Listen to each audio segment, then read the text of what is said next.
গত মাসেই যুক্তরাষ্ট্রকেন্দ্রিক Indo Pacific economic framework ঘোষণা করা হয়। প্রথম অবস্থায় আলোচনায় অংশ নিয়েছে ১৩টি দেশ। ওই ফ্রেমওয়ার্কের বিরোধিতা করেছে চীন। বাংলাদেশকে ওই জোটে না যেতে ইতিমধ্যেই তাদের মতামত জানিয়েছে দেশটি। এ প্রেক্ষাপটে বাংলাদেশ ফ্রেমওয়ার্কটি নিয়ে চিন্তা করছে এবং জাতীয় স্বার্থ বিবেচনা করে এগোনোর সিদ্ধান্ত নিয়েছে।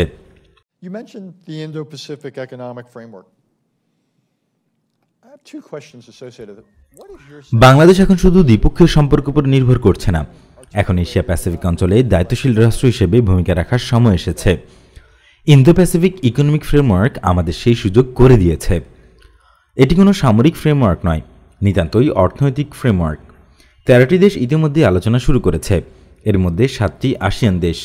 ওইসব দেশের সঙ্গে আমাদের বাণিজ্য, বিনিয়োগ, অভিবাসন সহ বিভিন্ন ধরনের অর্থনৈতিক সম্পর্ক আছে। এছাড়া রয়েছে ভারত, অস্ট্রেলিয়া, নিউজিল্যান্ড, জাপান, দক্ষিণ কোরিয়া ও যুক্তরাষ্ট্র। এদের সঙ্গে বাংলাদেশের ঘনিষ্ঠ অর্থনৈতিক সম্পর্ক রয়েছে। বাংলাদেশের স্বার্থ হচ্ছে যোগাযোগ, জলবায়ু পরিবর্তন, বিনিয়োগ, সাপ্লাই চেইন, বৈধ অভিবাসন সহ অন্যান্য বিষয়। যদি প্রাথমিক অবস্থায় যুক্ত হওয়া যায় তবে সেগুলোর পলিসি তৈরিতে প্রভাব রাখা সম্ভব হবে বাংলাদেশের।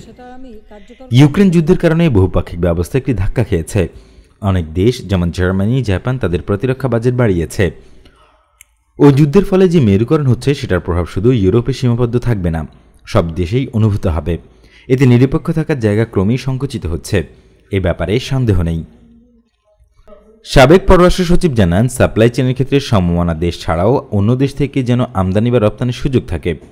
উদাহরণ হিসেবে তিনি বলেন, কোনো সদস্য দেশ জ্বালানি বা অস্ত্র যদি অসদস্য রাষ্ট্র থেকে সংগ্রহ করতে চায় তবে সেটার সুযোগ যেন এই ফ্রেমওয়ার্কে অন্তর্ভুক্ত থাকে।